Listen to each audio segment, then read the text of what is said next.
Okay.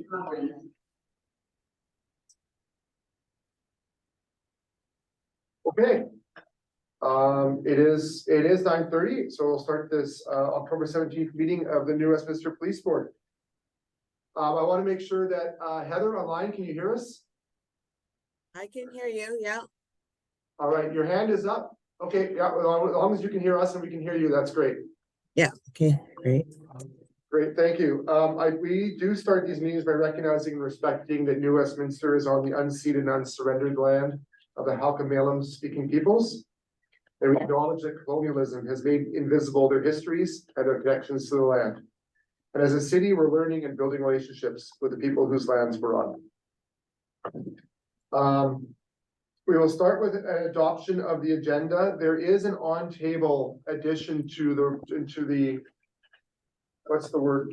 This is the spectrum report. Spectrum report. There's an on-table addition that should be in front of the board members. There was 2 tabs there. I think we only got one in the regular package. So I'd like to have a motion to adopt the agenda, including that on-table addition. Moved and seconded. All in favor, all opposed, carried. Heather, I can't see if your hand's up or not, so please just, if you're opposed or if you want to get into the conversation, please just make a sound and we'll give you some space. Thanks. So the first item is the 1.3 is the presentation of the public opinion survey result from Ipsos. Turning this over to you, Chief.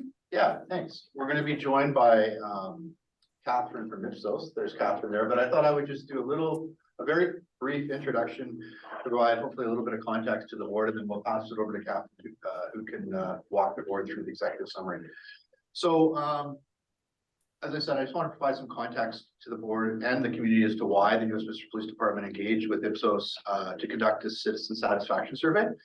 So the province of BC, if the board remembers, established a provincial policing standard related to the promotion of unbiased policing. And within that standard was a requirement for police departments to at least once every 3 years conduct a survey of citizen satisfaction with and attitudes towards police services. And those questions had to be consistent with the Public Safety Canada's standardized metrics. So this survey and the questions that are contained within the survey were taken from Public Safety Canada's recommended survey questions. So I think with that, I'll just pass it over to Catherine from Ipsos, who can provide the board information on what the survey of the New Westminster residents found. Great. Well, thank you very much for that introduction. I'm just going to share my screen, and if you could just let me know when you see it, that would be great. Oh, is it up there? Oh, there it is. Yeah, now it is. Perfect. Okay. Okay. Well, thank you very much for the opportunity to walk through the results of the survey together. The main purpose of the survey was to understand residents' opinions of the New Westminster Police Department and the services. Oh, sorry, I've just lost my connection here. Can you still see my screen? Yeah, we can hear you and see you. Okay, I can't see my screen though. I'm just going to stop sharing and then can try it again. Sorry about that. No problem. Yeah, technology. Let's see if this is going to work. Okay, let's try again.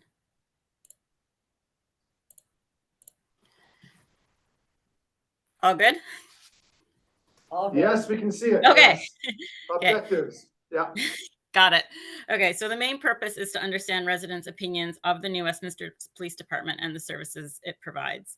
This is the first public opinion survey that the police department, that the New Westminster Police have conducted, and it's intended to provide a baseline of public perception which can be used to monitor changes in public opinion over time. So the next time the survey is conducted, you'll be able to look at the results of that survey and compare them to this survey to understand where there's maybe been any shifts and changes in public opinion and perceptions over time.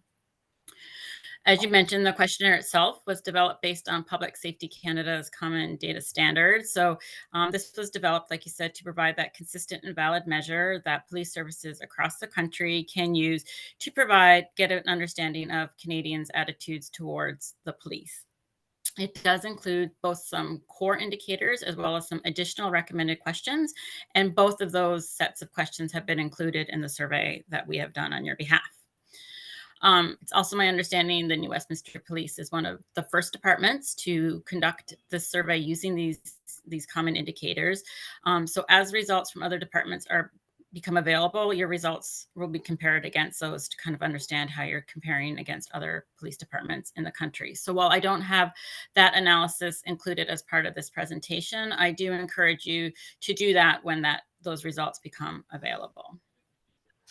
In terms of how the survey was conducted, it was an online survey. Respondents for the online survey were recruited through a random mail out to 10,000 New Westminster households. These households were randomly selected. Each invitation that was mailed included a link to an online survey along with a unique ID. That ID could only be used a single time, and after that it expired, and that's done so you don't have someone coming in and completing the survey multiple times. The final sample size achieved was 865 completed surveys, and all of those individuals were screened to make sure that they live in the city of New Westminster and are adults, so 18 years of age or older. The survey was fielded in August between the 8th and the 31st, and then the final data was weighted by gender and age to ensure the characteristics of the sample matched that of the actual population in New Westminster according to the most recent census data, so the 2021 census. And then lastly, overall results based on a sample size of 865 have a margin of error plus or minus 3.3%, 19 times out of 20. So getting into the results. The first thing we'll look at is those core survey questions. And the first question in the survey presented respondents with a series of statements and asked to what extent do they agree or disagree with each one. And ratings were made on a 5-point scale of strongly agree, agree, neither agree nor disagree, disagree, and strongly disagree. The full report shows the breakout of that responses, but for simplicity in the presentation, I've collapsed the agree and disagree into total agree and total disagree, just to keep it a little bit cleaner, a little bit less numbers to have on the screen while we're presenting. So overall perceptions of the New Westminster Police Department are positive. Very few residents have anything negative to say about the New Westminster Police. When we're looking at the agreement, we've seen highest level of agreement for I would help the police if asked. 71% of residents say this is the case. 67% agree they would treat people with respect. 64% say they feel a moral duty to follow police orders. 62% generally support how the police usually act, and 62% say the police make decisions based on facts.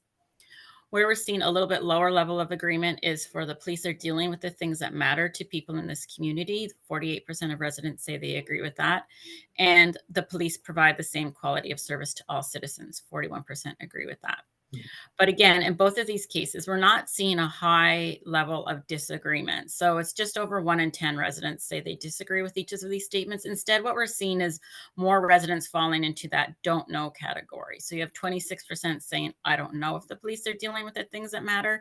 And 32% are saying, I don't know if they provide the same quality of service to all citizens. And to me, that speaks to an overall lack of familiarity with day-to-day police operations.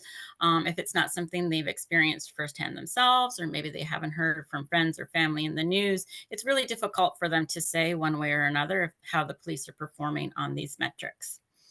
And I'd also argue that some of those in that neutral category that neither agree nor disagree likely also fall into that category as well. They really don't have a strong opinion one way or another simply because they don't have something, it's not something they have experience with. So they tend to fall out in that they're doing okay. The percentage of don't know responses is also relatively high for the rest of the statements as well. I mean, it's sitting at around 2 in 10. So in all of these cases, there's that bucket of residents who simply are not familiar with enough with the organization to evaluate how they're doing in each of these areas. And we see that play out in other areas as well. So the next question in the survey asked how often people believe the police in their neighborhood exceed their authority. Here we have 43% of residents saying, I don't know how often that happens.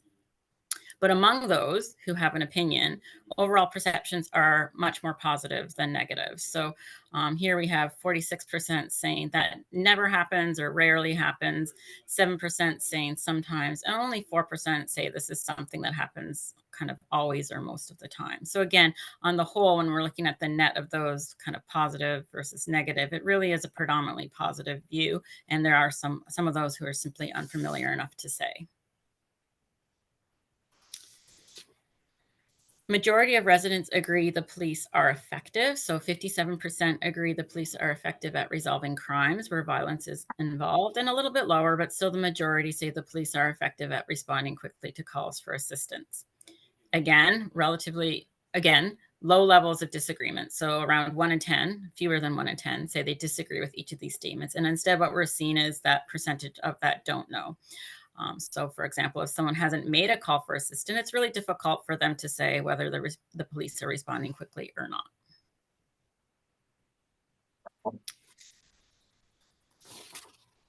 Another question in the survey looked at perceptions, getting people to evaluate local police overall, how good a job are they doing, and also asking police in the country how they're doing.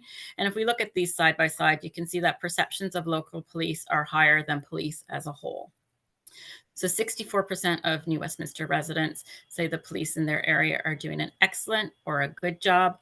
Another 23% say it's an average job, and fewer than 1 in 10, only 7% feel the police are doing a poor or very poor job. Compare that to perceptions of police in the country as a whole. Here we have less than half, 44% saying the police are doing an excellent or a good job overall. 31% say average, and around 2 in 10 say poor or very poor. Sorry, just to be clear, this is not asking people across the country about policing in the country. This is asking New Westminster residents about their perception of national policing.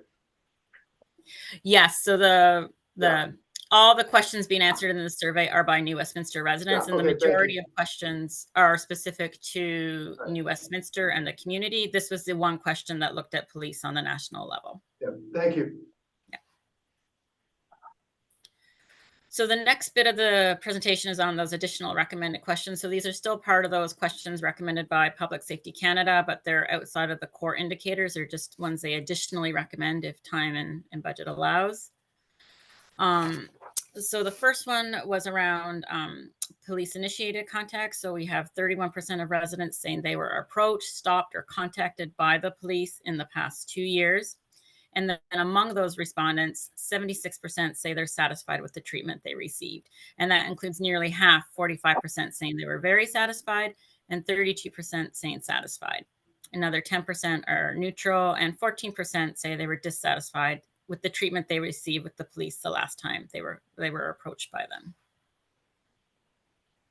We also looked at self-initiated contact, and it's seen the same general pattern here.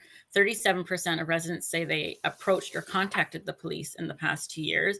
And then among those residents, slightly fewer, but still the majority at 69% say they're satisfied with the treatment they received. That's 40% very satisfied, 30% satisfied, 11% neither, and here we're seeing around 2 in 10, 19% saying they're dissatisfied. So a little bit lower satisfaction when residents are the ones initiating the contact as opposed to police initiating the contact. But in both cases, the majority of residents are satisfied with the treatment they received.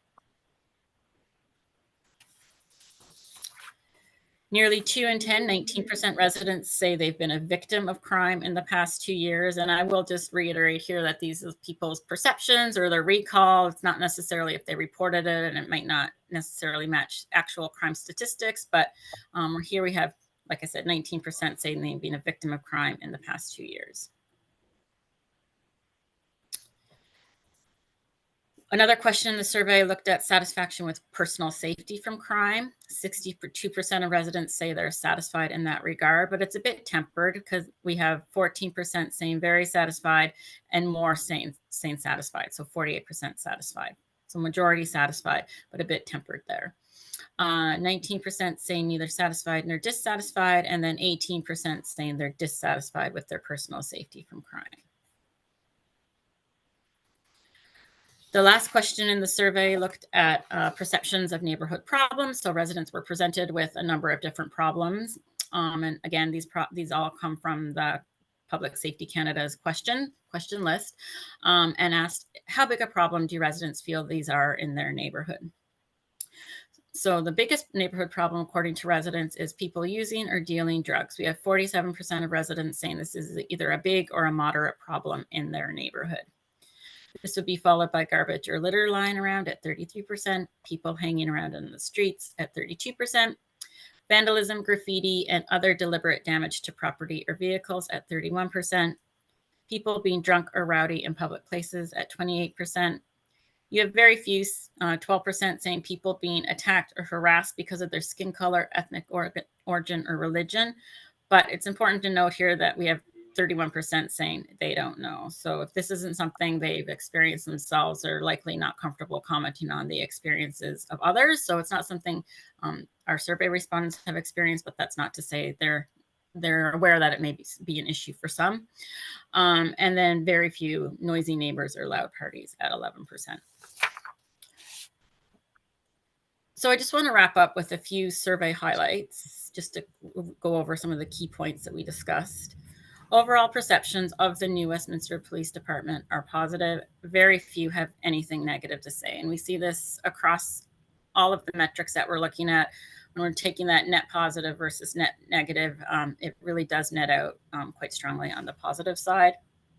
However, the results suggest there's a lack of familiarity with day-to-day police operations. And again, this is something we see consistently throughout the survey. When residents are asked to evaluate the police on a number of different metrics, we do get a relatively high proportion of don't know responses, which does suggest that people really just aren't familiar with what the police do on a day-to-day basis. So that does point to an opportunity for increased public education and engagement. This isn't a communications survey per se, so we didn't delve down into kind of what that should look like, but just a few things that stand out to me from looking at the survey results. First, there's no strong negative associations or connotations with the police that need to be countered. The overall perceptions of the police are positive, so it's not as if the communications are reactively responding to some of those negative messages. Instead, it's more about proactively shaping the story you wish to tell about the police. So going through the survey results and maybe picking out some of the key points that resonate with you or you really want to share with the community, whether that's to look at things that might build trust, communicating more about what it is you do and the issues that you're tackling, sharing some success stories or statistics about response times, whatever it might be. It's, like I said, it's more about proactively sharing the stories that you wish to tell with residents. Most of those who've interacted with the police are satisfied with the treatment they received, and this is particularly true if the police initiated the contact. Most residents are also satisfied with their personal safety from crime. And when we look at neighborhood problems, residents are saying that people using or dealing drugs is their biggest neighborhood problem. And then lastly, I just want to wrap up with one suggestion for consideration for future surveys. I know with this being the first survey that the new Westminster Police Department was conducting, there was a desire to not stray too far from those questions included from Public Safety Canada. But I do think it would be interesting in the future to include a couple of open-ended questions to help understand the reasons why residents are dissatisfied and identify opportunities for improvement. That type of question line can be really useful in just shedding some more light on why residents are answering the questions the way they do. So a couple that stood out to me were among those who are dissatisfied with the treatment they receive from police, asking a follow-up question as to why. You might get some interesting feedback on their experiences that could shed light on kind of how people experience that interaction. Another one might be asking an open-ended question on what people perceive the biggest crime and personal safety issues in New Westminster. I know that there was that one question on neighborhood problems, but that it might not be a comprehensive list of issues that residents feel are important to address in the community. So that might be another one to get some interesting feedback on. And then it's also can be helpful at the end of the survey, for example, to include just an open-ended question around if people have any other feedback or comments, suggestions for the new Westminster Police, just to give people an opportunity to provide any last thoughts or feedback. So that's the presentation, but happy to address any questions you may have. Okay, I'll take questions from the board. Maybe I mean, I have a question right off the bat. How often are we required to do this survey under is it annual or is it? Once, at least once every 3 years. Okay, so at least once every 3 years, we can do it more often if we wish. Yeah. And if I could just maybe add on to that, Your Worship, is that I agree completely with Catherine. I think some of the questions, you know, she was very right. We didn't want to, you know, vary too far from this being the first time we've done it. We wanted to make sure we followed what Public Safety Canada had and what policing standard was. But I would really like to maybe do it a little bit sooner and then have some of those open-ended questions. I think that, you know, specifically that one that asked about, you know, the issues in your community, I think some of those are a little, I don't know, like garbage. I don't know why that would be put out there when you're talking about surveying about community satisfaction on policing. But, you know, I think that Catherine had some great suggestions on open-ended questions that we could have that could really delve into some of these to understand a little bit deeper. So maybe, you know, next year or you know, once every 2 years would be really quite interesting. Any feedback from the board? I have questions. Go ahead, Mary. Do I look here? Do I look there? So challenging. Thank you, Catherine. I'm looking at you in the screen. And some of my questions, I don't know if they're for Catherine or for the chief, because I guess this survey was put in place before I came on. So I also had questions about how these questions were determined. So I'm happy to understand that they were sort of pre-formulated questions. And I would agree that I think it's good to have a baseline, but it would be helpful to develop questions that are more pertinent to our community and what we're looking for. So I absolutely agree with that.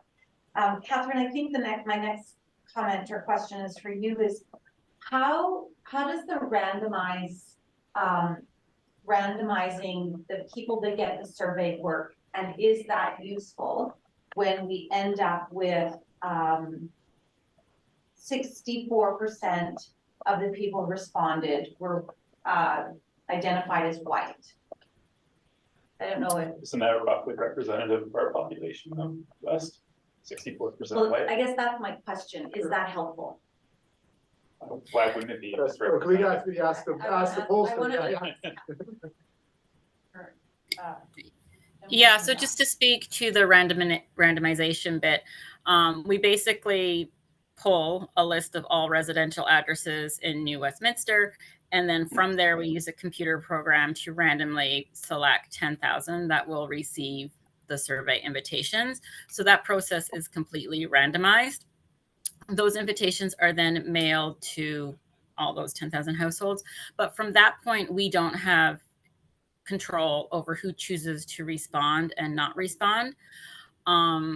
I will add, the survey is done in English. There was in the survey invitation that went out a line in, I can't quite recall the number of languages, but in several languages, there was a line that said this was important and please have translated. So we did try to reach out to non-English speaking individuals in that way. Yeah, and so that would be my reply to that question. And thank you. As a follow-up to that, do we have any information on the respondents and where they live in the community? Like how many would have come from various areas of the city? Do we get that back? I don't believe that was included as one of the survey questions, but if there was something that you were interested in looking at on kind of a neighborhood basis in the future, absolutely can add a question around neighborhood and doing some analysis around that to see if there's differences in opinion by neighborhood.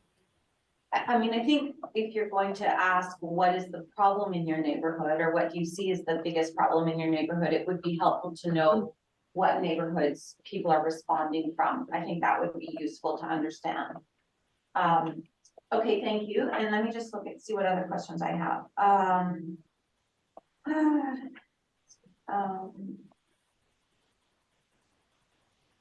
Oh, in slide 9, when it asks the types of it asks if you've interacted with the police in the past 2 years. We don't suggest or ask what kind of interaction. That's correct, right? We don't know. No, so the wording that is presented to respondents is exactly as you see on screen here. So in the it's a past, huge range of interaction. it could, yeah. Okay, okay. And then let me just, sorry, I've got my notes on 2 pages, so I just wanna see where I'm missing anything. No, I think the one thing that Catherine highlighted was the don't know gap. I think that that's pretty significant.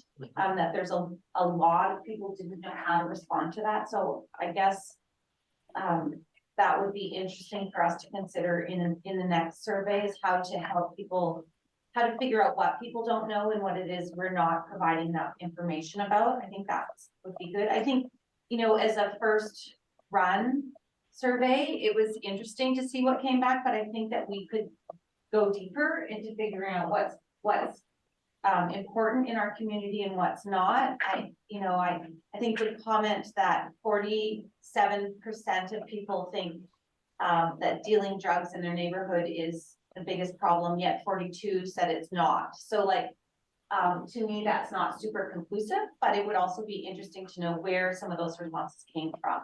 So I think it's a good start, but I do think that we could do something that's a little bit more relevant to our community going forward. But thank you, Catherine. Thanks. Patrick? Yeah, just more of a comment than a question. I think our comms team does a fantastic job of reaching the community with, you know, social media and community events and so on.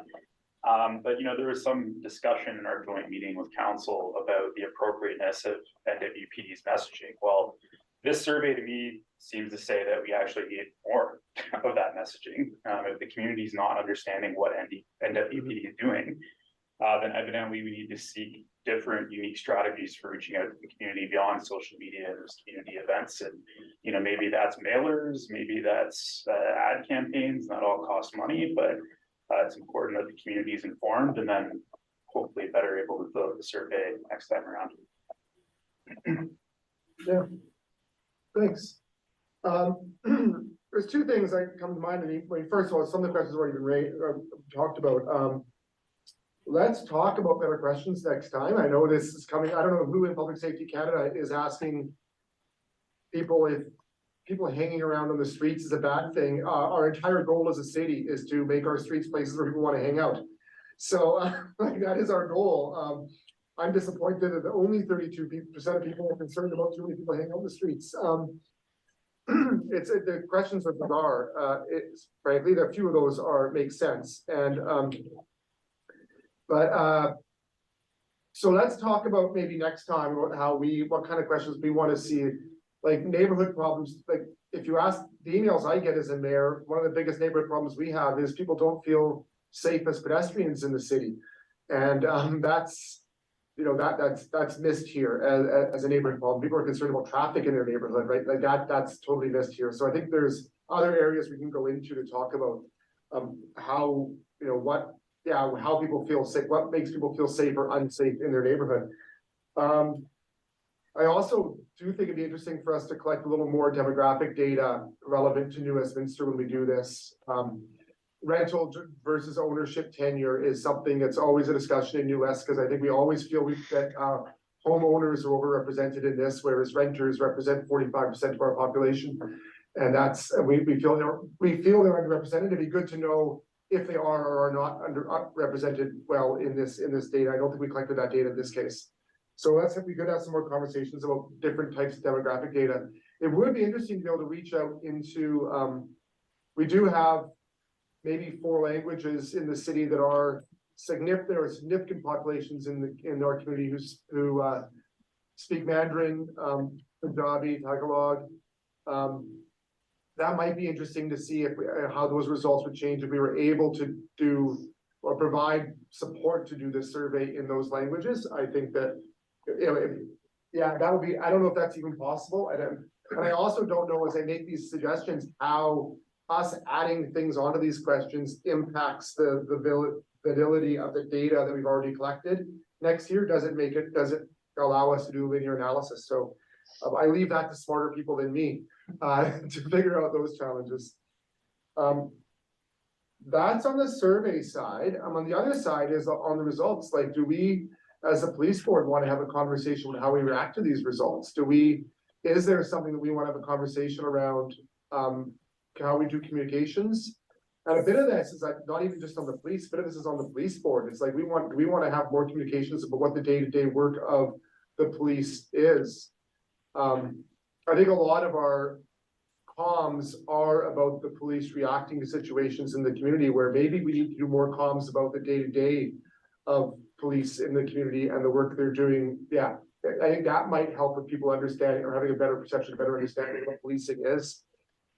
So then maybe that will reduce the don't know. I'm interested in the number of people who are dissatisfied with the level of safety in the community, is a smaller number than the people who are victims of crime. They're self-reported as victims of crime. That's interesting. I'd be interested to know what that victims of crime number looks like. I mean, yeah, at what level, there are people who are victims of crime that have really, I mean, there's a significant impact on their lives. And there's people who are victims of crime I'm just trying to think of a very low impact victim of crime. What's the, I think a store that had something shoplifted from their store, like there are impacts of that, but that's not the same level of impact of crime as someone who's been a victim of an assault, right? Like there are scales of this. So we're good at getting understanding of where that 20% is and what type of crime they were a victim of, if they're able to share that or willing to share that information, understand how that's impacted their life and impacted their feeling of safety in their community.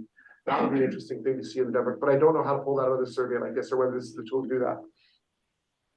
So I think that's a conversation with the police board to have in this upcoming year about how we want to talk about the responses to this. But other than that, I thank you for providing the insight to this. We're going to have another conversation with this, and I think maybe the next conversation we should have is when we want to do this again.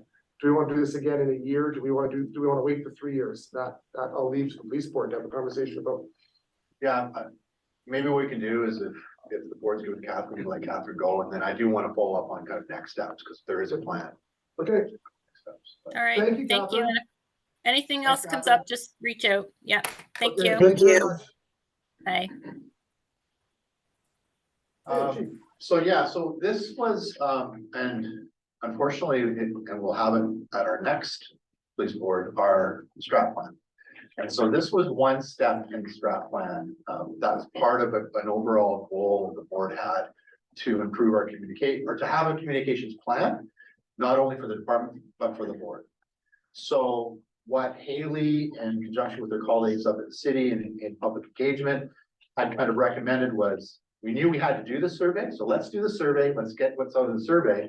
Now Haley has the task, which she knows about, is to now build a communications plan and to work on what that looks like, what the engagement looks like, all of those questions that you've raised, Mayor, and the questions that we all have, and I think we also see some of the same things that you all saw out of the survey and how we can expand.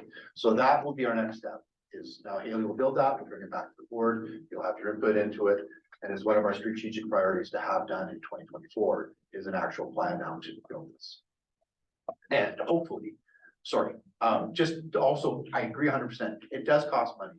And I don't want it to also, the issue of even languages, that was just a monetary decision, maybe the wrong one on our behalf, but everything, we can get that all done. Ipsos was very willing to do different things, which just obviously costs a little bit more money. So I would like to see us do this again, maybe a little bit sooner than 3 years. Thanks. Mary? Just a couple of things. I would hope that we could include this work in our governance discussion, because I do think it's our responsibility to make sure that there is a plan scheduled for how we do surveys.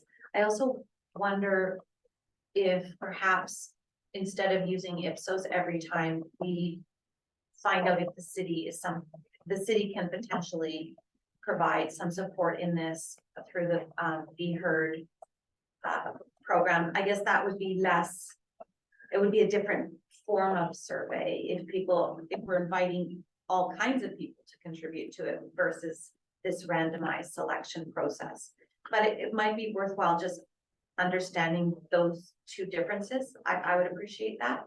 Yeah, we can certainly do that. Well, we can Would- get, we can get advice from Yeah. our public engagement folks, but our public engagement folks at the city are really clear that they don't do surveys. Okay. so The it's- surveys there's are a difference. technical thing to Yeah. get, that they don't do that, like, Okay. that's really beyond their ability, actually. Okay, Like our return was almost double what the city's was for the budget as an example.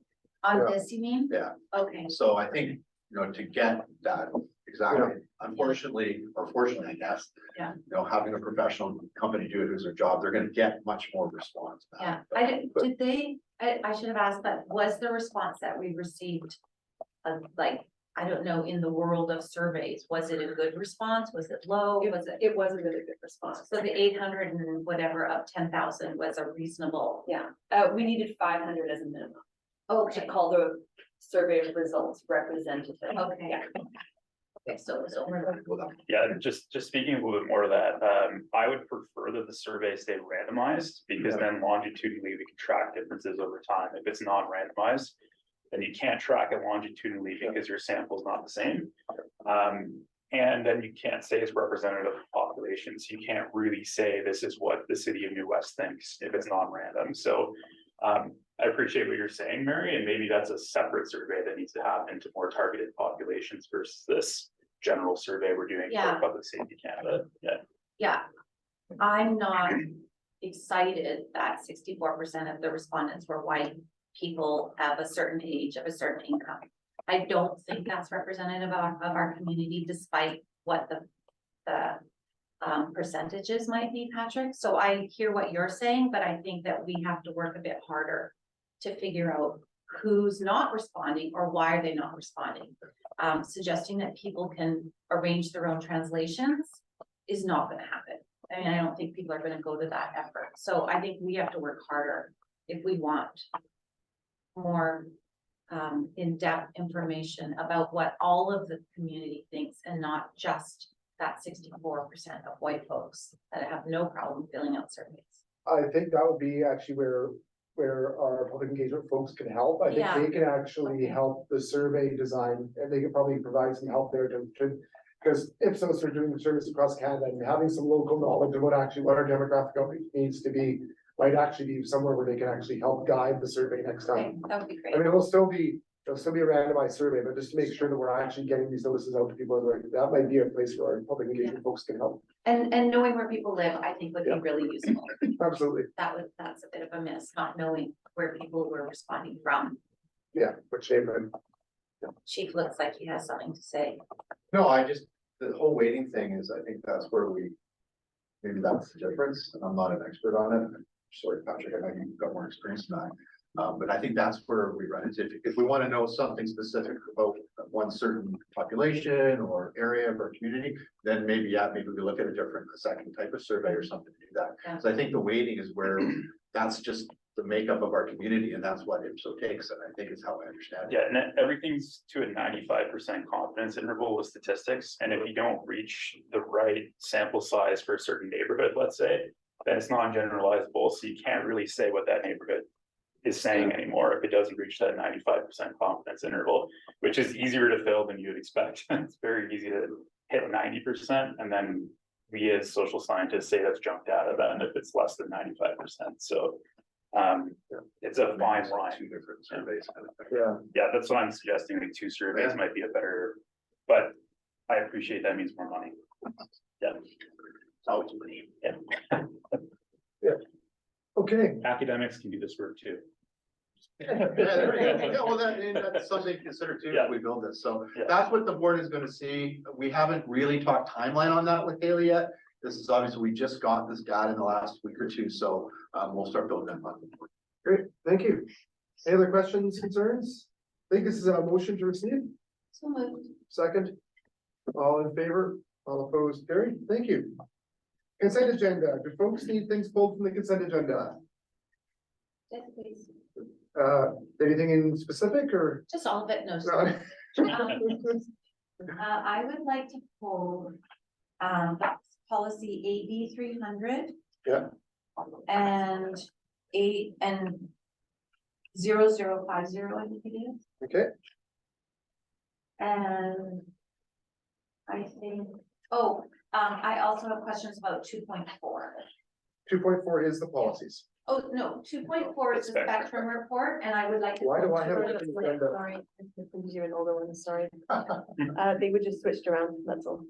So 2.4 is the Oh, spectrum oh, report, Oh, I apologize. that's okay. and 2.6. No, 2.4 shows this one is, what should you have? I've got the same as you.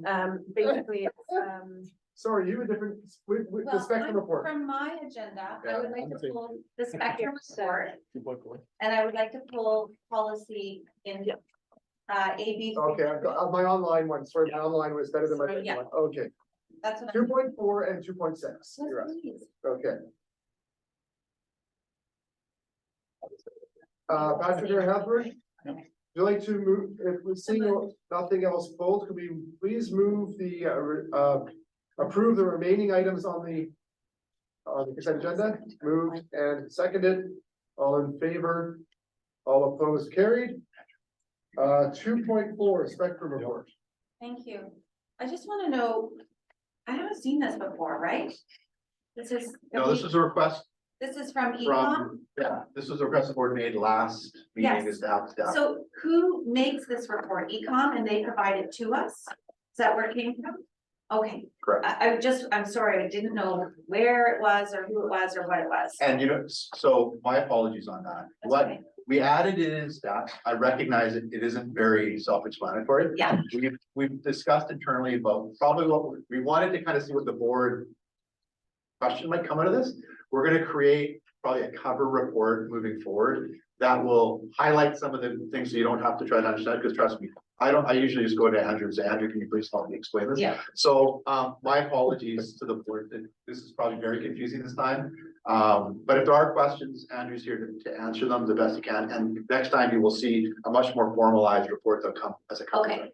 Yeah, I kind of sussed it out that it was Ecom, but I guess what I would like to know going forward is if you could highlight the places in this report that are problematic for us, just so that we don't have to read all of these numbers, but we can understand what are the challenges that you're experiencing. That is the plan. Okay, excellent. And then I'm hoping that as part of that report, we will include the non-emerge, our own non-emerge stats that are kind of matched to these numbers as well. Correct, that is the plan. We're still waiting on the implementation of the software to be able to do that. Yeah. But yeah, absolutely, that is the plan, to be able to show the apples to apples comparison to the board. Perfect. Okay, thank you. It was really just clarification on that. Thank you. That's all I have. I can move receipt. Move the second. Remind me again when our non-emergency, when we plan to in-house non-emergency calls, what is our hours that we plan to operate that? So you mean, what are we doing right now? Yeah, what are we Yeah, doing right now? Okay, yeah, yeah, so we started, right now we're doing Monday to Friday, 8 AM to 4 PM. And that started officially mid-June when we went full live, so, yeah. So this spike we see at 4 PM that happens on these graphs, we're all seeing this spike at 4 PM in non-emergency calls that happens. Yeah, that'll be the time that there is a switch over. That's an artifact of the switchover, or is that an artifact?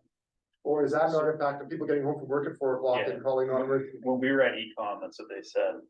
People are driving home, number one at that time, so accidents happen for emergency line, and then, Okay. people are getting home and. Okay, Yeah, and your peak hours will operate outside, like even peak hours will continue well after 4 PM. Yeah. From a numbers standpoint, so, okay. I'm just wondering if, how we, we decide what we want to provide extra coverage of, whether we want to do it based on when the calls are coming in or not, or whether we, what. yeah, How do we- absolutely, yeah. It was something, we considered originally in the first submission, to the board on the hours. Yeah. If you were to look at even, for example, if I remember correctly, and things may change, so please keep that in mind. I'd have to look at where we're at now, but originally the call data was suggesting, the peak times were really 7 AM till about 8 PM. And then you start to see a slow drop off after that. And if you were to do coverage between that 12-hour time period, you'd be covering about 71 to 72% of all calls received within a 24-hour time period. Again, this data, the original submission you know, could be a year, year and a half, 2 years old right now, so we'd have to relook at that. But, yeah, yeah, and I'll just leave it at that. Thank you. We did consider the hours. It's just, what we started. We might look to expand that. To cover us. Yeah, and the hours were also to match what our current staff were doing, and also for budget purposes at that point in time to make sure that the budget increase was gonna be incremental and was not gonna be a significant budget increase at the time. And also to allow ourselves to get back to being used to doing this type of work, and to make sure that we learn from this before expanding further, so that we are successful in each stage, so. Great, thanks. Any other questions? Been moved and seconded to receive. All in favor? All opposed, carried. Thank you. And 2.6 policies, there's AB 300 and O0 or double O50. I don't know why O's and zeros. Thank you. I think I'm just not really understanding why these policies look like this. It seems like there's almost no information in this policy about a resignation or retirement. And I'm wondering, is there more? I think we talked about this last time. Is there more policy somewhere else and all you're changing is adding reserve constables? Is that what's happening here? Or like, there's nothing here essentially. The board only gets the policy, not the procedures. Oh, So the board's in charge of policy. yeah, So there's more to this policy, if you will. yeah. It's all the But procedural it's, aspects. but it's procedural. But when the policy itself changes, then it comes to the board. We used to do this just by way of one memo that would say these minor changes have been made, and the Yeah. board wanted to see the actual changes. Yeah. But you're right. I mean, you look at it, you go, why do you even have that? Yeah. There's, I don't know, this one specifically, there's probably multiple pages of actually, you'll do this, you'll hand this over to Okay. this person, you'll give your gun to this person, but we don't give that to the board. That's just procedural things. Okay, so something like requiring any notice period would be procedural, not in this sort of overview Correct, policy. correct. Got it, okay, I promise not to ask that again. That's okay. And Makes no I sense will to- say, you know, we can provide probably 90% of the procedures if you want. This goes back several years of within the board. They just didn't want to see all of that. No, I nuance. can But if you ever want to see appreciate it, let me know. It's okay. And then my other question is probably similar, but the Communication Operations Center in 0050. It doesn't speak to it being non-emerged only. It does speak to both non-emerge and non-emerge, which we are not providing emerge. So why is it included in the policy? Yeah, absolutely. The reason being is sometimes people call non-emerge with emergency problem. So it's capturing something that happens to be an emergency, even though the person thought it was a non-emergency. Yes, Got it, Yeah. okay. and it's that, I'll give you two real examples that have happened for us, right? Someone calls the non-emergency line and they're suicidal.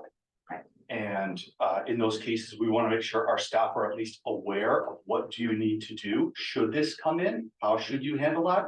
Okay. Because sometimes, unfortunately, we're through our scanning of talking to some of the departments when they start to take on this work. Sometimes you get that through and maybe there's a delay getting back to e-com for whatever reason, and our staff may need to actually take action and may need to, this way they have some direction on what to do, so that hopefully we can just help, as opposed to passing it off if need Okay. be. So that's why it's there. So, That's fine. I just wanted to make sure we weren't now doing emerge calls. no, but we do need to be mindful of Got that will happen. It's a real problem. So, Okay. Do you want me to move receipt of these? We should, yes. If anyone has been, no, I guess not. Move receipt. Seconded. Any other questions or concerns? All in favor? All opposed, carried. Thank you. 3.1, report on use of force on members of the public for demonstration. This is a follow-up to earlier discussions we had around. Inspector Perry. So, for the board, this is just follow up in regards to our board meeting that we had on July 25th of this year. So the purpose of this report is proposed changes to the policy procedures that address NWPD members using force options such as handcuffs on members of the public, specifically children and youth for demonstration purposes. This is something that the board obviously had a discussion on and recommended that we consider that feedback and come back with some other proposals. And this, for example, to Mary's point, this is an example of the actual procedure that we're proposing. So without getting too much in the details, some of the considerations that some of the considerations that we considered for this was, number one, the age limit. I remember Mary had specifically a question about the age proposals in the last one. So we've gone back, we recommend this time that the age limit is addresses those under the age of 18, which is to match the age of majority here in BC. Isn't it 19? It says 19 in the report. Yeah. So yeah, age limit under 19, so those 18 years and under. Yeah. I'd have to go see more of the wording, because he's like trying to mirror what I see in in other areas. Are you gonna confuse me? So, and the other part too is we've kind of divided the procedures up into ones that would actually make contact or kind of interfere with someone, such as putting handcuffs on someone versus displaying a baton. So we've tried to break that down into those two. So in general, for the wording for each policy, we basically propose that members will not use force options or physical control tactics or restraint devices such as handcuffing, allowing access to a prisoner transport area of a police vehicle, closing the door for a person under the age of 19, so now I'm confused. For demonstration purposes, unless it is done with the consent of the parent or guardian during an event that has been approved by the member's staff sergeant, divisional manager, deputy chief constable, or chief constable, for events such as those student police academy, soccer school, education event, or other community engagement event. So maybe I'll pause there before we go on to the next one. Any questions about that first one? Okay. The second procedure is members will not draw and display weapons or force options involving a person under the age of 19 years old for demonstration purposes, unless it is done during an event in the same language as I've just mentioned. That those procedures will be adopted under the use of force and also the Code of Administrative Conduct policies. There's a separate policy for firearms, right? Correct. Okay. Yeah. Just clarifying. Yeah. Okay, is there questions, comments? Well done. Very, Thank you for changing the age. I still, I'm not gonna be able to support this. I thought a lot about it and, I just don't think it makes sense ever to handcuff a person for demonstration purposes. I think asking a parent or guardian for consent will complicate things. If you're, I can imagine a police officer with a group of kids around them.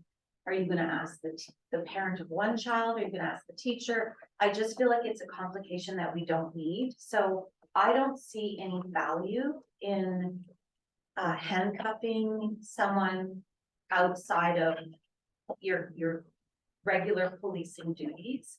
I do appreciate the police academy seems different. I think that was mentioned before and it's mentioned in the report. I think that people register their, I guess it's children. I couldn't find out that much about the police academy, but register their child for the police academy. And I would expect that the parent would be signing off on a list of things that that child may encounter in that academy. But I think, if you are at some festival and some kid wants to be handcuffed, I just don't see the need for it. I really don't. So I may be alone in this, but I'm not going to support it. I don't think we need to do it ever as a demonstration. It's not a fun thing. We shouldn't portray it as something fun or practice or what do you want to know what it feels like to be handcuffed? I don't know why people do it. My kid, when he was 6, probably wanted to be handcuffed. I don't get it, but I just don't think that we ought to do it ever. So I appreciate the extra work that you put into this. I know that you're the people on the ground that are being asked to handcuff children or asked to have kids be put in vans or back of cars, and it puts you in an awkward position, but I would just rather we said no. So I don't know what my colleagues think, but I won't be supporting this. okay, Patrick? I spoke with the NWPD member independently at an event one day, and they were telling me that this is the number one thing that kids ask for when they're at an event like this. And I think from a public relations and recruiting perspective and the rest of it, to say no to a kid who's interested in maybe becoming a police officer has a negative impact, potentially beyond some of the other negative impacts that have been mentioned. So while I respect what you're saying, Mary, I'm totally in favor of the policy as written, and I'll be voting in favor of it. Thanks. I don't know much else to add, other than I think that the way I read it, it puts up, I think, significant guardrails around, around inappropriate, doing this in inappropriate ways. I think that, so I'm kind of comfortable with where they've landed, but I don't have much else to say than that. So, Oh, Heather has a. yeah, Heather? Oh, sorry, I have to make you allowed to talk. Hold on a sec. Yeah, can you hear me now? We can hear you now. Yeah, thanks. Yeah, I'm supportive of the new age with the new age requirements and the parental consent components. Okay. Thanks. Okay, so I guess there would need to be a motion to. I guess we're mostly receiving the report right now. We're not actually changing, we don't have to make a motion to change the policy, right? Just approving the report. We're approving the report. The options that staff recommend, which is approve options 1, 2, 3. Hold on a second.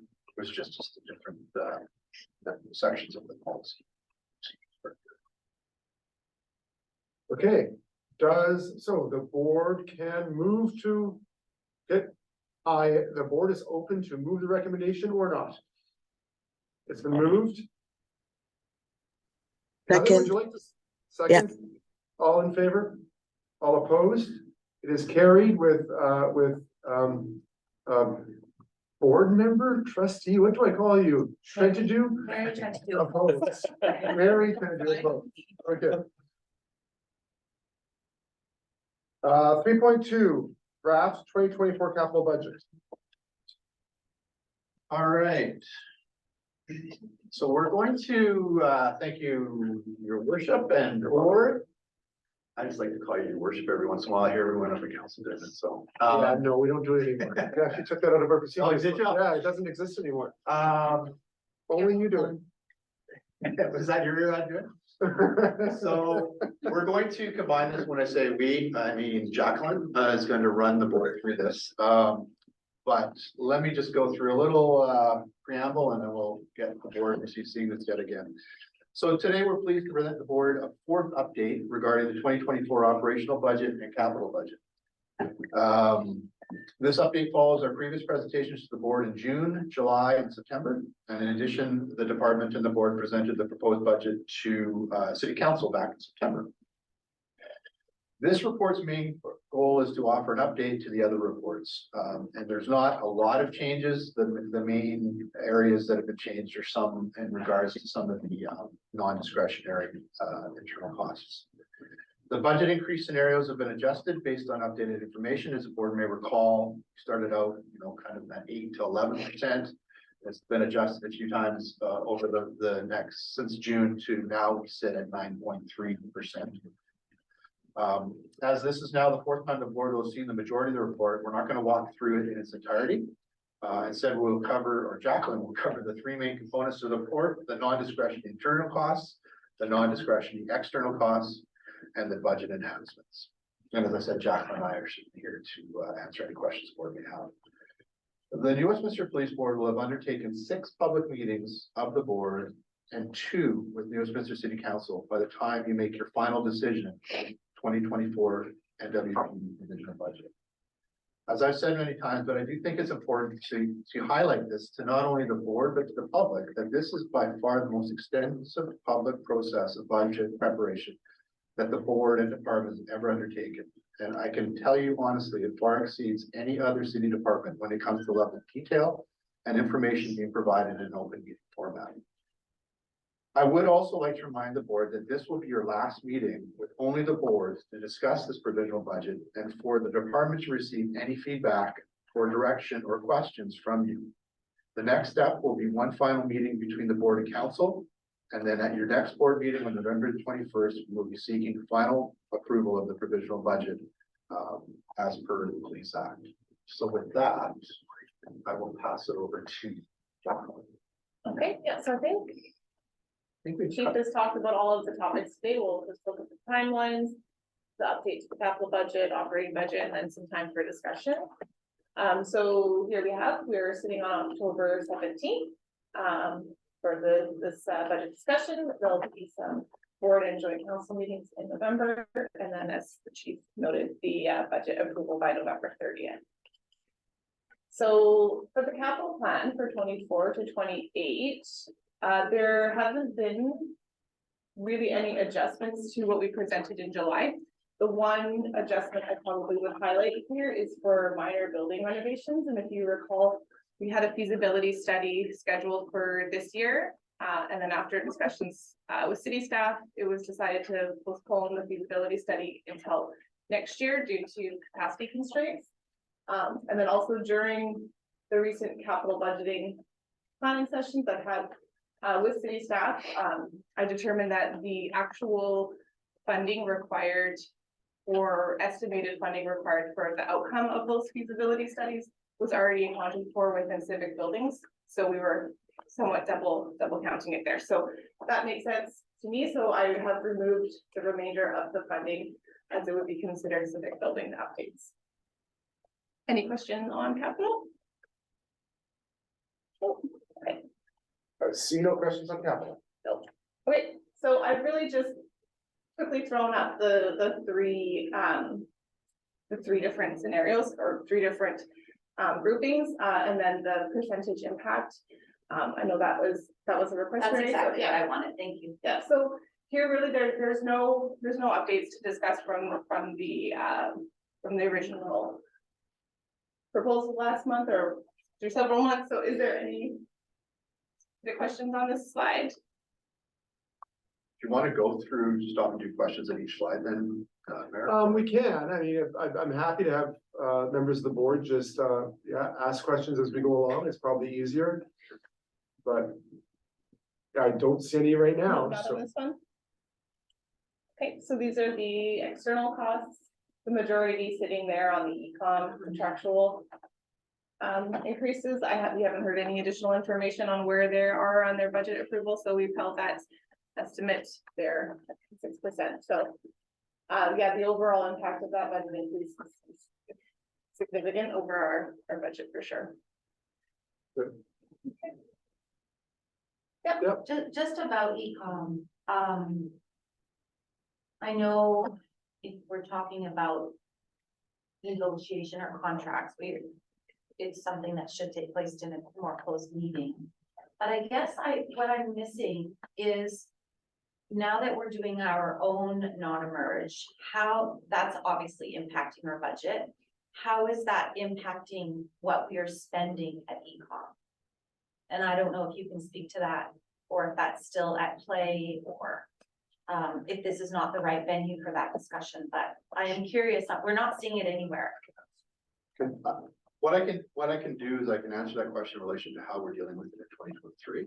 Okay. So what the board approved last year was that the costs associated to our providing that service ourselves, once we were fully operational, we withheld that amount from our payments to e-com for this year. Okay, And I don't know where you said, as far as 2024, what you see there is what e-com is currently telling us they're going to charge us for the entirety of the service.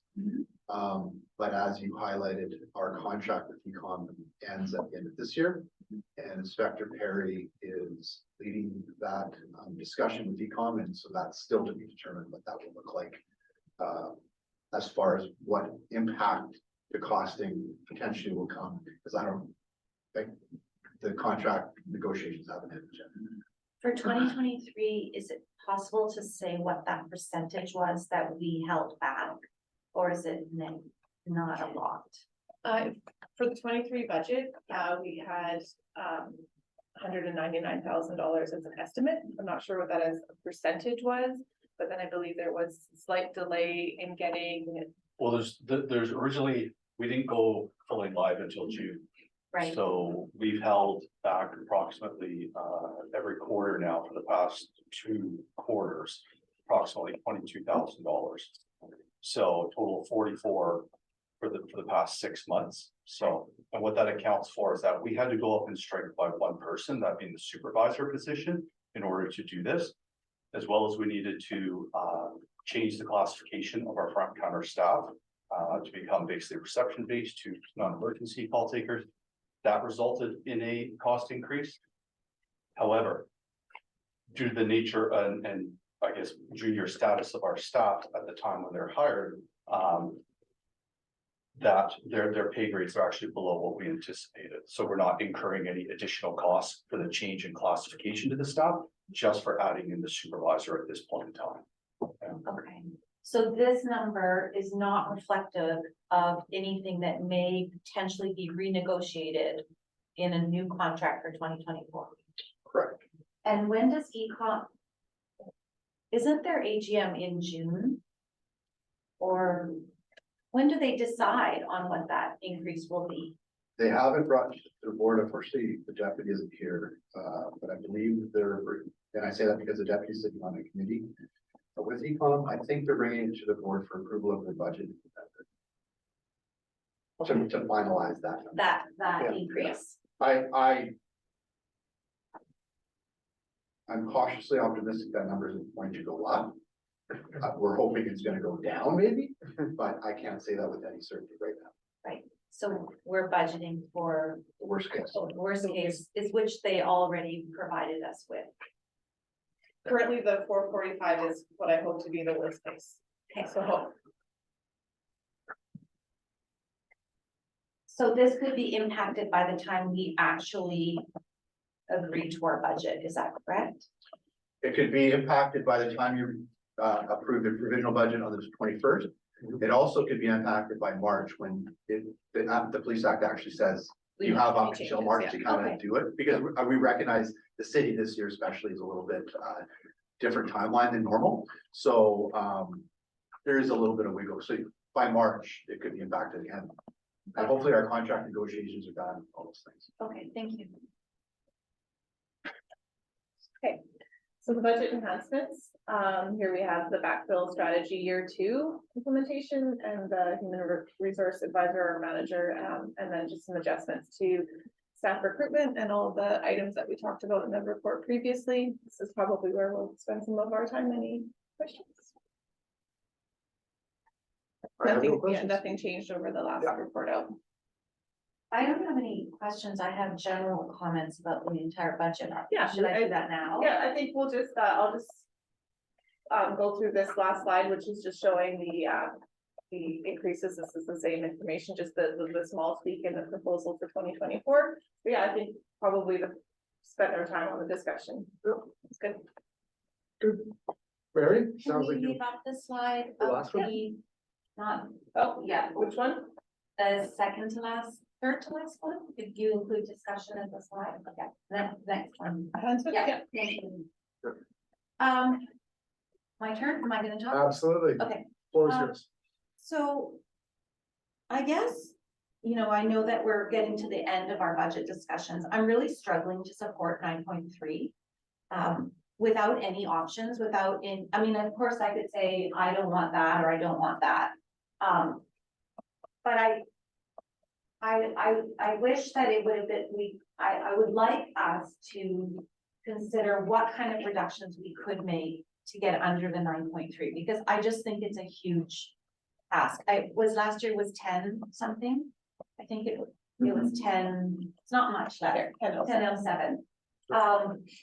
And I think that at some point, could we see what the budget could be for 2025?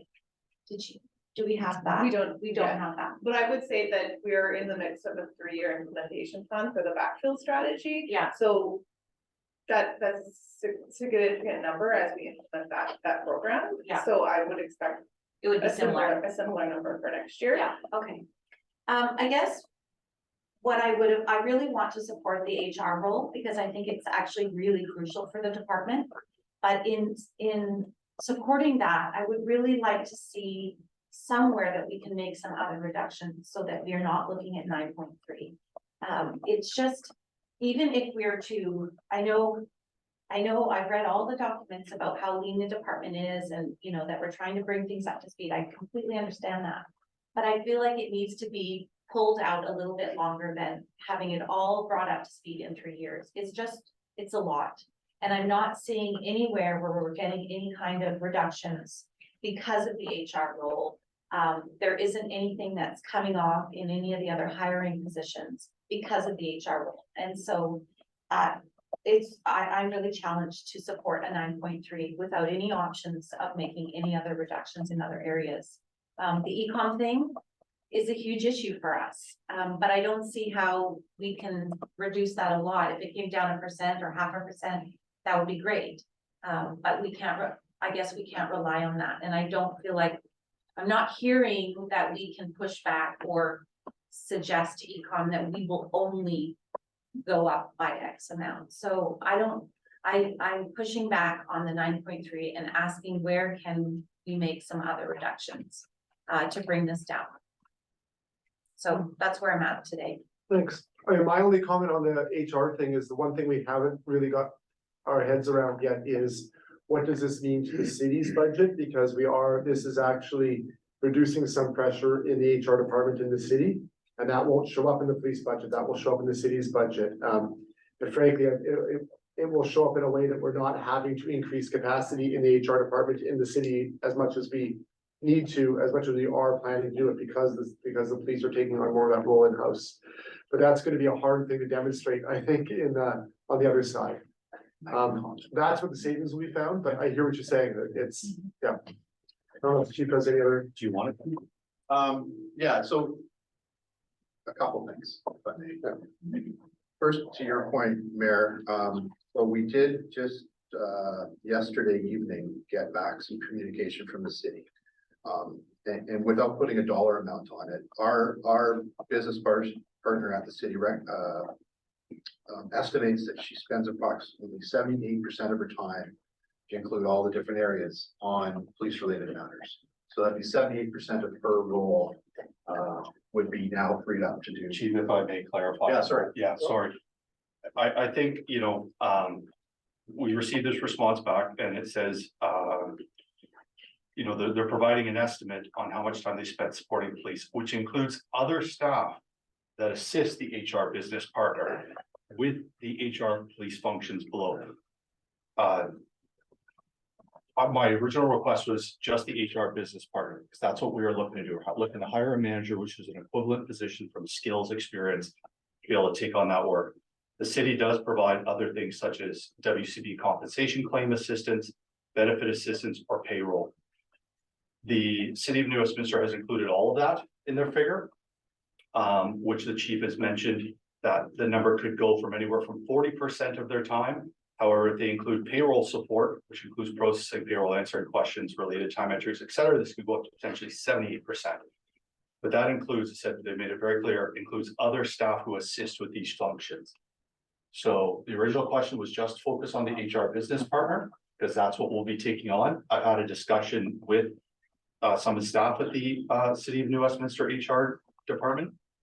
I simply said we're open to discussing these other things that they're proposing, WCB claims, you know, potential, I don't know about payroll or benefits, but we would have to do a much greater analysis and discussion on that. That's not something we can just flip the switch on and take on. Also to this manager position, the goal is to take on higher value activities, not lesser activities. It'll defeat the whole purpose.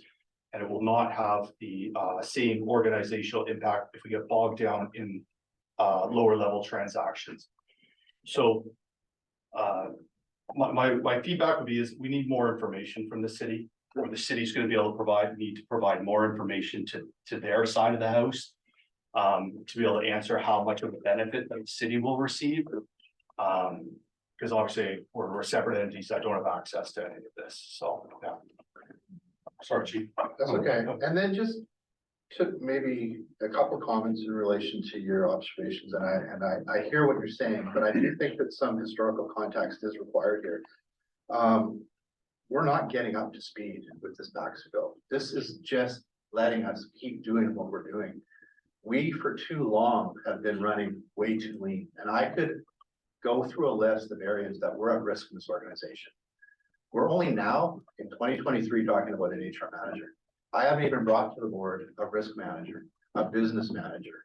Our staffing levels in the front line have not increased at all while we've seen our population grow and continue to grow. Areas that I haven't even, we're gonna probably be coming back to the board with more, is we have no dedicated child exploitation investigator. And if I told the board how many child exploitation files we have, you would be absolutely blown away. So I'm flagging to the board that this is just the beginning of more business cases coming forward to you so that we can do our job appropriately. And I'm not trying to in any way make it sound like this is going to be hundreds and hundreds of officers, but for way too long, myself and past chiefs have just let this sit here, and we've got to a stage now, we have to address it. And my concern is if we look to cut now, all we're doing is next year, it's gonna be 12 or 13% or 15%, because we're gonna have to address it. Just simply the growth of our community and more people coming into our community. We need to have more and more staff. And I'm sure the city's feeling it in other words. I'm sure there's more firefighters are gonna be required and more planners and more, finance folks. Every department I'm sure is feeling that. All I'm saying to the board is, and I totally recognize, Mary, that you weren't here when we kind of started this whole plan, so I completely get it. But this is allowing us to keep having members in our traffic section. Right now, our traffic section is at 40% capacity. This will allow us to just keep doing what we've been doing 5 years ago or 10 years ago, not looking to grow it. So I do, I and my team are here to respond to the board. And if you need more information, if you need us to say what are the impacts of this, we will do that. But I'm just saying that this is where we sit to try to keep us moving ahead without looking at massive increases. Sure. Sure. Patrick. Yep, just a quick comment. 4.42% is salary, 1.55% is VCOM, partially negotiable, but not really. 2.3% is backfill, which, as the chief just alluded to, needs to happen. We're up to 8.3% already. Yeah. So from 8.3 to 9, whatever, there's not much wiggle room. The HR manager's 0.6% impact, and I'm struggling to see where 0.6 could be cut from the 8.3 or elsewhere in the budget. So if anyone has any ideas, I'd be welcome to hear it. But as far as I can see it, budget's already pretty tight. And as the chief was just alluding to, this is just to keep things as it is. And like I said in the joint council meeting, it's not sufficient. The population continues to grow. We need to have a discussion about authorized strength at some point. And if we don't have the appetite this year, within the next 12 months, it's got to happen. There's got to be that discussion because it's going to become negligent soon. And we as board members have a fiduciary responsibility to act in the best interest of the organization, not in the best interest of finance per se, but in the best interest of community safety, right? And this organization functioning. And if we're not meeting that, then we're not doing our jobs as board members. So at some point, the rubber needs to hit the road and we need to have these discussions, and it can't just be punting the problem into the future over and over and over again. It can't happen. We need to talk about this at some point. So I don't see much room for negotiation personally. Thanks. Thanks. Okay.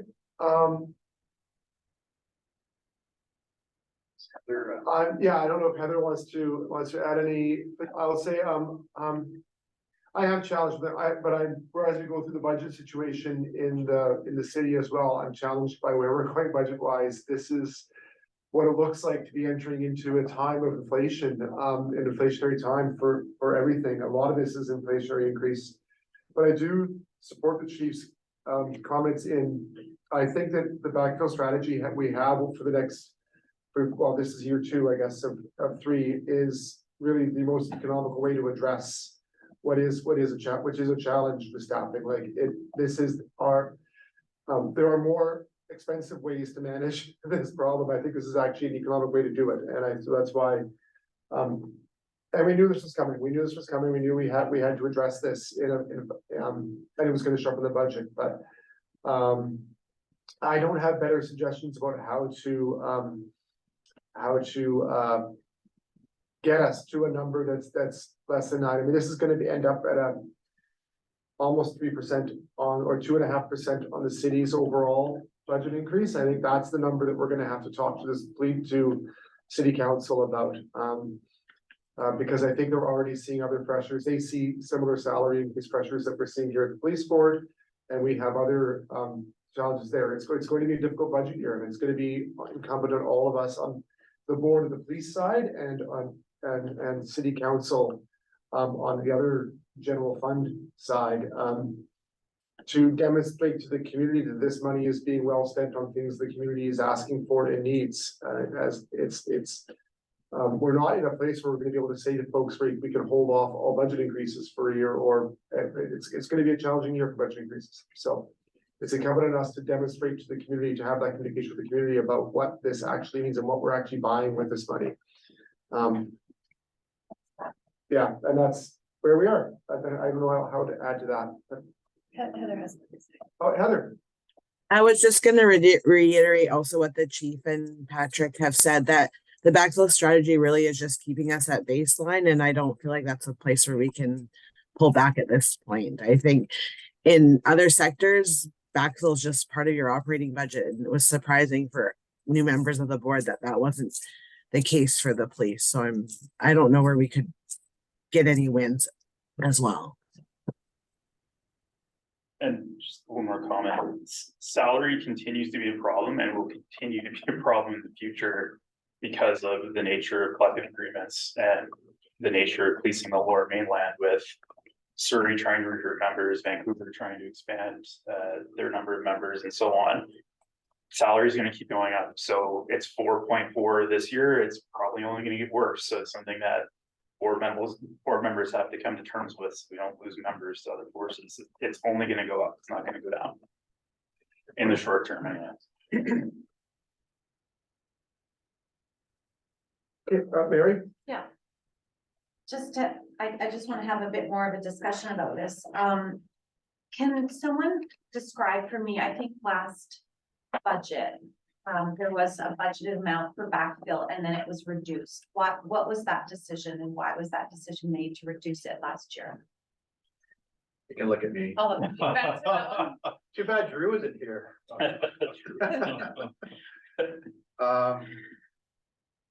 The best way to describe that. So the board approved a provisional budget. And historically, what has occurred before was that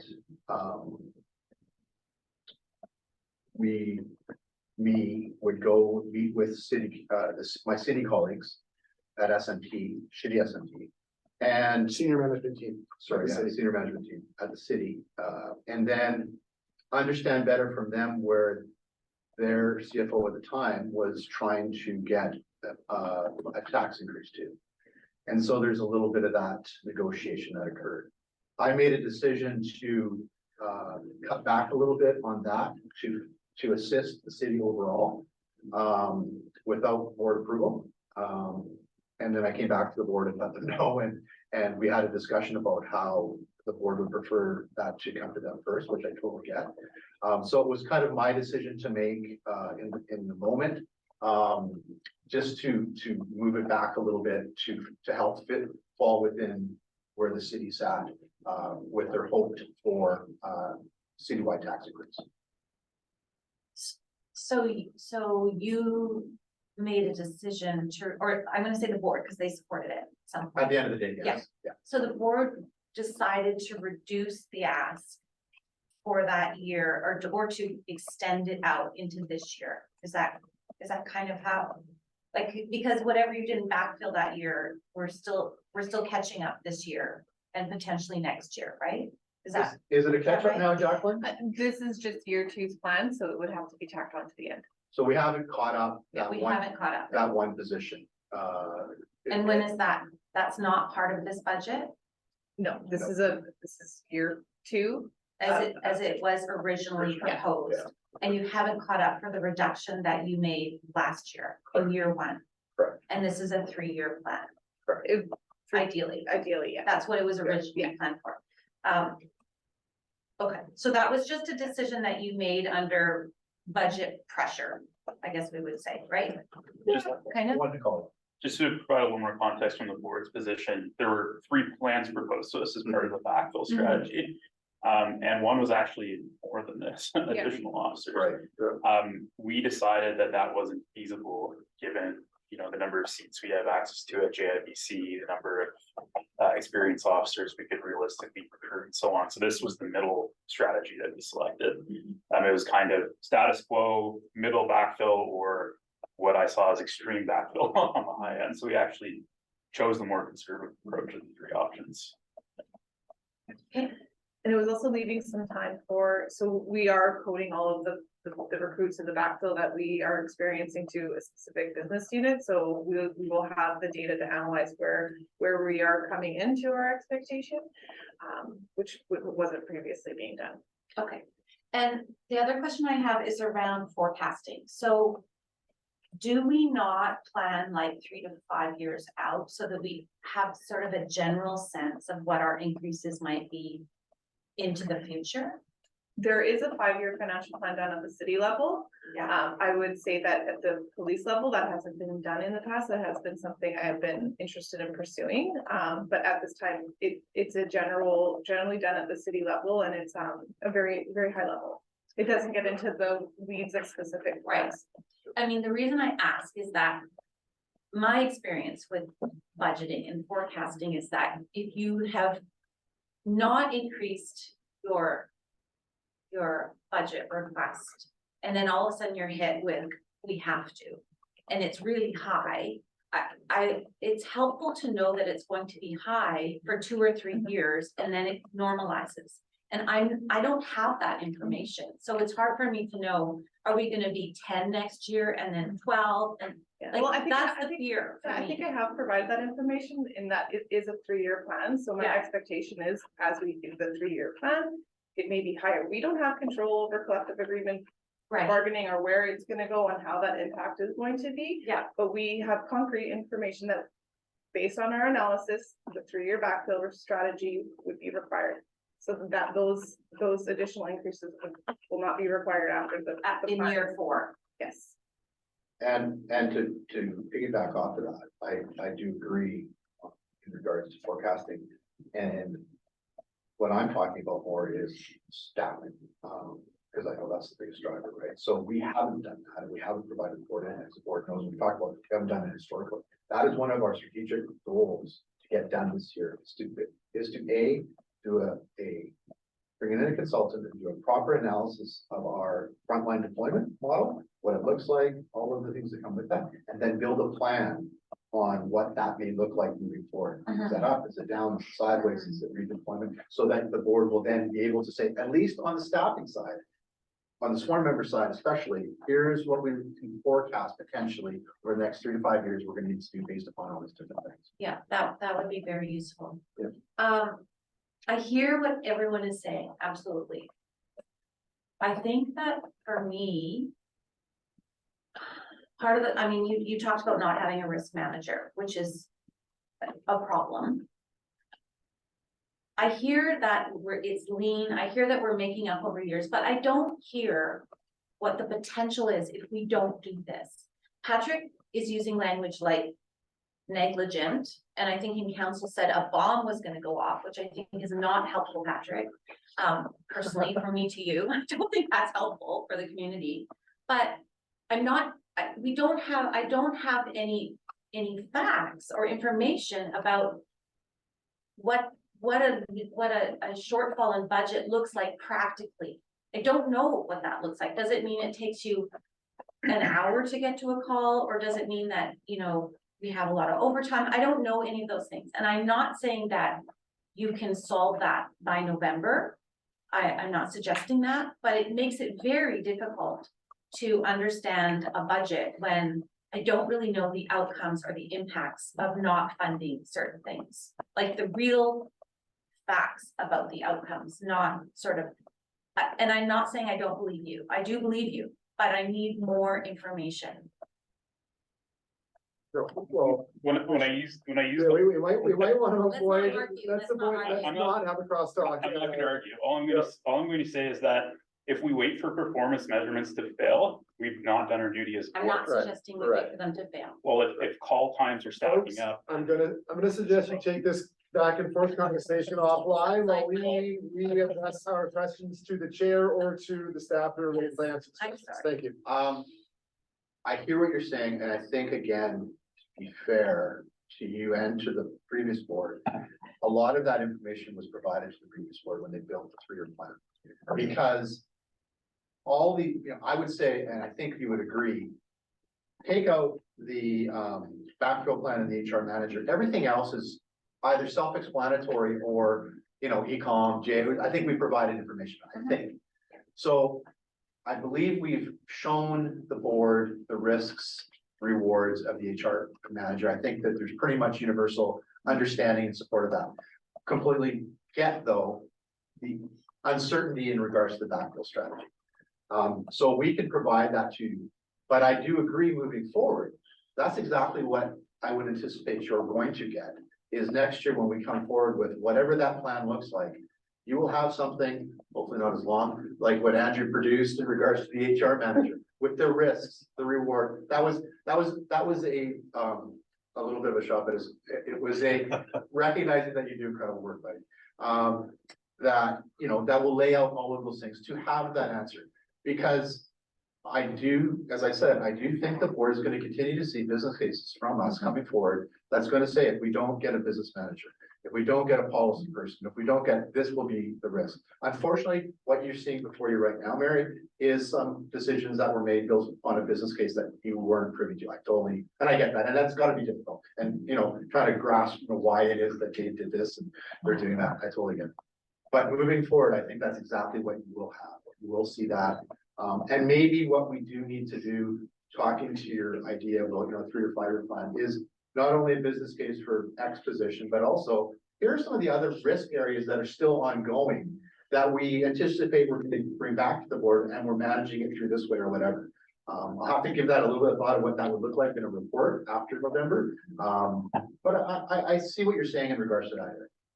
I just, right now, when I look at what we're doing, I know it's a big number. I totally get it. I'm a taxpayer too here too. I always hear that, but yeah, I get it. It's just, I really don't know what else we can do. I don't know where else we can cut anymore. We've got to start recognizing that we have to add positions and staff. And I do recognize too, we've got to do that, fairly with the other city departments and all that. I just don't know where else we could cut. I honestly tell you that. Okay. The motion before us is to receive these 2 reports. Again, we are going to be meeting with city council again with this, but this is the report we are going to be taking to city council for discussion. If there are changes we want to make to this before we go to city council, we should probably, I don't know what, this is the conversation to have them. This is the discussion where we're going with this. I don't know what feedback we're gonna get from the city council. We're still working on what that meeting with city council is gonna look like after our last discussion, and sort of rediscuss what the format of that meeting is gonna be. But the only thing in front of us right now is to receive this for information, these 2 reports. Yeah. I would just like to say that, as a comment, we definitely need to provide that information that you were working on with the city HR department. Yeah. Like, they have to know what that offset is. Yeah. So I don't know, I'm hoping that you can have that information for that meeting, if that's possible. We should probably ask, the cities. we should maybe ask our financial officer to talk to the city's financial officer about Like, what is that? about whether there is actually a metric there that the city can provide back. The city will be discussing Yeah. budget enhancements. We're having the first senior management meeting about it on Thursday. November 6th is the council date for workshop. So I think between now and that time, there'll be a lot of discussions and But you're talking about specifically the HR manager and the offset. Yeah. We will, Andrew will continue to work with the individuals there. And, if not myself, or I'm sure the mayor can, advocate for some answers. Yeah. Just for the board's info, I have asked for this twice. I originally asked it for the initial request, which I received no response. Yeah. And then I asked for it this time, and we received a response late last night with Yeah. a high level information that we believe needs to be sorted out further. And again, this is out of our control. I'm not that no. department, so yeah. No, this is something Yeah. the city needs to figure out how it works in their world. This is, yeah. I'm not criticizing you. No, I think there's value. I think there's value there too, Yeah. right? I So think, absolutely. city HR has been a little busy with some other stuff right now, so, but one of us can, I'm sure can get some answers. Thank you. I'll move receipt if you want. Second, all in favor, all opposed, carried, thank you. Governance, draft for police board meeting dates. So we just provided what would be the 2024 meeting dates for the board, recognizing sometimes these do get changed just because of different schedules, but unless there's anything drastic right now you want to change, it would just be to accept those dates and we'll see where they go as the year goes on. My only suggestion to the board is I think that we want to get into the practice of having a restricted meeting, just as part of our discussion about how we want to sort of shift some governance decision in the city. So I don't know if we want to create as part of the regular schedule. If we were to have a half an hour, we may not use it every month, but if we were to make it part of the fixed schedule, that we have like a half an hour restricted meeting. Would you want to have it before the meeting, after the meeting? Like, how would the board want to fit that into our schedule? Before? Would the Before. board, yeah, would the board want to do that at 9 o'clock? And then set it for 9 o'clock and then ask the police board in regular meeting to start at 9:30? And then if we end up having a longer restricted, we can ask the police, we can always, delay the start of the regular meeting till 10 o'clock or something. So should we I just want to we can add that into our calendar. We'll say, well, we will expect that each of these meeting dates will have a 9 o'clock restricted meeting. And we'll determine in the week before the meeting, whether we need that restricted meeting, whether it's going to be a half an hour or an hour. That make sense?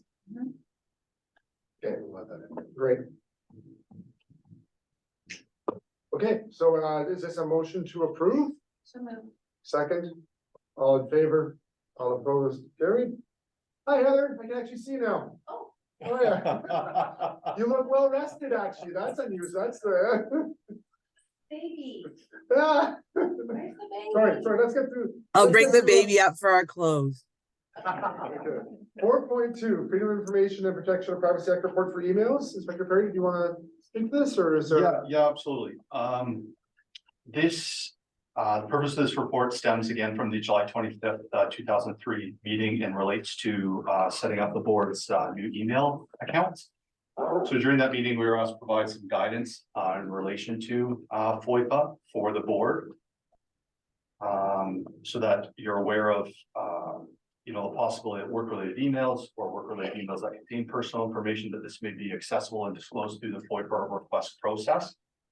So I won't get into all the recommendation within this, but the recommendations relate to the security of emails containing personal or sensitive information, tips to follow for emails that do contain personal or sensitive information, recommendations for storage, access, and retention of emails, and also to what should happen should a breach of the information occur. So we provided some recommendations in there. Number one is for information purposes, and number two is that, some recommendations to revise the board's governance manual. I'll leave it at that, Mayor. Are there any questions about this? I think it's straightforward. I think that, we don't often think about FOIPA with the PA part. We don't often think about the privacy protection part of it as much as we do about the freedom of information part, but they're two sides of the same scale, I think, is the way to think about it. So, if members of the board have any questions about this, who do they contact Inspector Perry? I think if they have questions, concerns about whether their practices are up to snuff with FOIPA, is that you're the person to contact? Yeah, you can contact me and then I'll include our relevant staff that need to be included. So yeah. Okay, great. Thank you. So we should have, there is a recommendation here. It's to receive this report and to revise our governance model to integrate this report. Just have one quick question. Absolutely. Just, maybe it's not related, but so going forward, we will now only receive emails to our police board email and our packages. Is that correct? Correct. Correct. Information via email and or through liquid files, which will come through your email. So nothing to our personal accounts anymore. Correct. Okay, great. I'll move the recommendation. Second? Seconded? All right, all in favor? All opposed? Carried. Thank you. And we can adjourn. Thank you, everybody. We'll